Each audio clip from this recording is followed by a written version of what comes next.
حج کرتے ہوئے سعودی عرب کے بادشاہ کو بھی دیکھا ہے, عراق کے صدام حسین کو بھی دیکھا ہے, وہ بھی 2 لنگیوں میں آیا تھا. صدام حسین کیا تھا, ایک نیچے چادر اور ایک لنگی. سعودی عرب کا بادشاہ بھی میں نے دیکھا ہے, شاہ فہد بن عبدالعزیز تھے یا بعد والے بادشاہ عبداللہ, کہہ رہے وہ بھی کس میں تھا, وہ بھی یہی کر رہے ہیں, کھڑے ہو کر کیا کر رہے ہیں. تو رسموں میں اتنے بڑے بڑے بادشاہ کسی ملک میں دیکھا آپ نے؟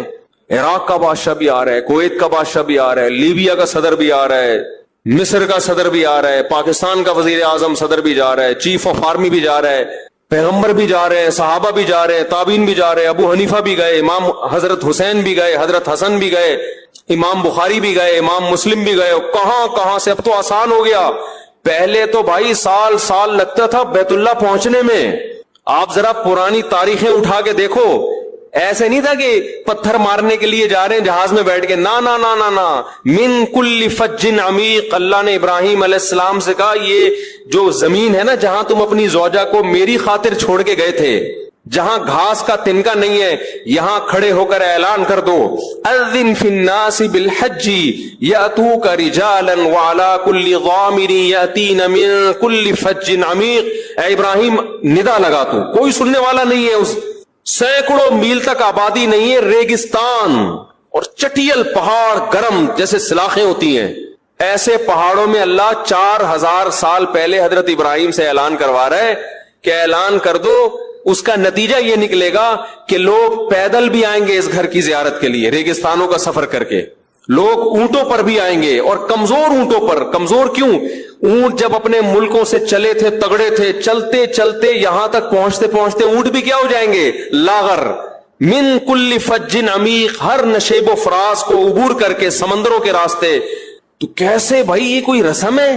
جنگلوں کو طے کرتے آئے ہیں, سمندروں میں 4 مہینے سمندروں میں. آپ کو پتا ہے دنیا کے بعض ملک کیسے آباد ہوئے ہیں؟ حاجیوں کا پورا گروپ سمندر میں نکلا تھا, راستے کیا ہو گیا, گم. اور وہ سمندر کسی کہیں کنارے جا کے لگا, حاجیوں کو پتہ ہی نہیں کہاں جانا ہے, وہیں ایک ملک آباد ہو گیا, وہی لوگ رہ گئے حاجی. اور پہلے جب حاجی گھر سے جاتا تھا نا تو ایسے نہیں ہوتا تھا کہ میں اگلی فلائٹ سے 15 دن میں 2 ہفتے بعد ٹھیک واپس پہنچ رہا ہوں. اپنا خیال رکھنا, وہاں جا کے بھی گھر والوں سے رابطے میں ہے, اور گھر میں کیا پک رہا ہے. میں تو تھا نا وہ فیملی والے لوگ سارے, اور بیگم آج تم نے یہ انڈے آلو پکائے ہیں, اچھا میں آؤں گا تو میرے لیے یہ پکا کے رکھنا. تو اتنا ایسا ہو گیا ہے. پہلے نہیں ہوتا تھا. پہلے جب حاجی گھر سے باہر نکلتا تھا تو 50% واپسی کا چانس ہے, 50% کیا ہے, موت. ڈاکو بھی لوٹ سکتے ہیں, قحط بھی ہو سکتا ہے, وبائیں پھوٹتی تھیں. اب تو ویکسین ہر آدمی ٹیکے لگا کے انجیکشن میں بیماریاں بھر کے نا, کہ بھئی یہاں نکال کے جا جو کچھ بھی ہے, وہاں نہیں کھانسنا جا کے منہ پہ. پہلے تو بیماریاں, کتنے لوگ مر گئے.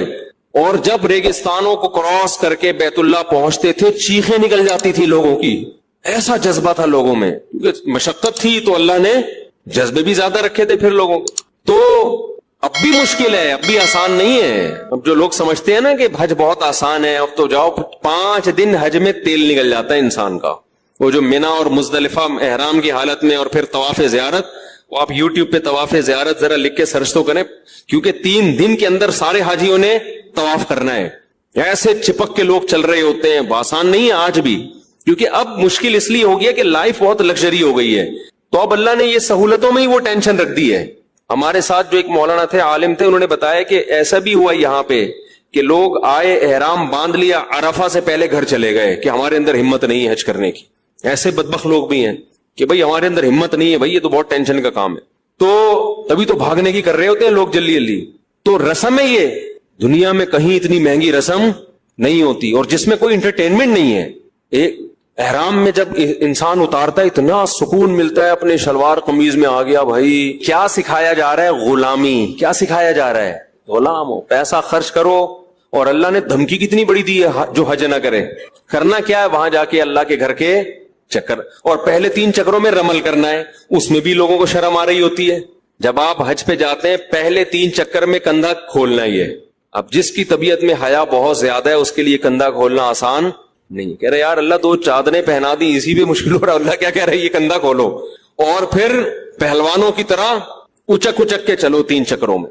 نہیں چلا جا رہا ہوتا, لوگوں سے شرم آ رہی ہوتی ہے, کبھی چلے نہیں اس طریقے. ایک صاحب نے تو مجھے کہا, اپنا واقعہ بتایا, ہمارے ریلیٹیو ہیں, کہہ رہے میں کبھی زندگی میں نے ورزش کی نہیں ہے, 55 60 65 سال ان کی عمر تھی.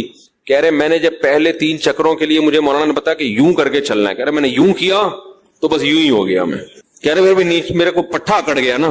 کہہ رہے میرا پٹھا ایسا اکڑا کہ اب تک میرے پین ختم نہیں ہوا. اب وہ ایسے ہی اکڑے ہوئے جا رہے ہوں گے, لوگ کہہ رہے ہوں گے 3 ہو گئے, اب باقی 4 اب نارمل کرو. وہ کہہ رہے ایسے ہی سیٹ ہو گیا ہوں اب میں. تو بھئی 3 چکر اکڑ کے کرنے, بس کرنے اللہ کا حکم ہے. پھر حجر اسود کا بوسہ ہے, بوسہ نہیں لے سکتے, ہاتھ لگا کے ایسے چومو. تو یہ سارے کام وہ ہیں جن میں ہماری عقل کام کرنا چھوڑ دیتی ہے. صفا مروہ پہ دوڑو, یہاں سے یہاں تک دوڑ لگانی ہے, یہاں سے یہاں تک چلنا ہے. جنرل باجوہ بھی کر رہا ہے, وہی ضیاء الحق بھی کر رہا ہے, جنرل مشرف نے بھی کیا, زرداری صاحب نے حج کیا نہیں کیا مجھے نہیں پتا, وہ بھی کر رہے ہیں. بلاول بھٹو جائے گا, اللہ توفیق دے, اگر چلا گیا ہو تو اللہ قبول کرے, نہیں گیا ہو تو اللہ لے جائے, شاید اس کے بعد کچھ ملک کے حالات اچھے ہو جائیں. تو سب نے یہ کرنا ہے. امام بخاری گئے, انہوں نے بھی یہ کیا. امام مسلم گئے, انہوں نے بھی صفا مروہ پہ دوڑ لگائی ہے. کیسے لگ رہے ہوں گے امام بخاری دوڑتے ہوئے جا رہے ہیں بھائی, امام ابو حنیفہ دوڑتے ہوئے جا رہے ہیں, ابو بکر صدیق دوڑتے ہوئے جا رہے ہیں, حضرت عمر دوڑتے ہوئے جا رہے ہیں, پیغمبر صلی اللہ علیہ وسلم دوڑتے ہوئے جا رہے ہیں. تو کیا ہے اسلام, کیا سکھانا چاہتا ہے؟ عبودیت, تم کس کے غلام ہو؟ اللہ کے. اس کے بغیر آپ کی نیکی دنیا قبول کرے گی, اللہ قبول نہیں کرے گا. تو میں بتا رہا تھا غیر مسلم اس پہ اعتراض کرے گا, بھائی اتنا پیسہ یار تم خرچ کر کے جاتے ہو, یہ اپنی کنٹری میں لگا دو, یہ بیوہ کو دے دو, یہ فلانے کو دے دو. ہم کہیں گے بھائی پہلے کس کا حق ہے؟ ہم تو بیوہ پہ خرچ بھی کس کے کہنے سے کرتے ہیں؟ اللہ نے کہا ہے. قرآن کے الفاظ دیکھو نا, وَيُطْعِمُونَ الطَّعَامَ عَلَى حُبِّهِ, اللہ کہتے ہیں ہمارے نیک بندے غریبوں کو کھانا کھلاتے ہیں. یہاں تک کہ جملے میں ہم میں اور غیر مسلم میں کوئی فرق نہیں ہے.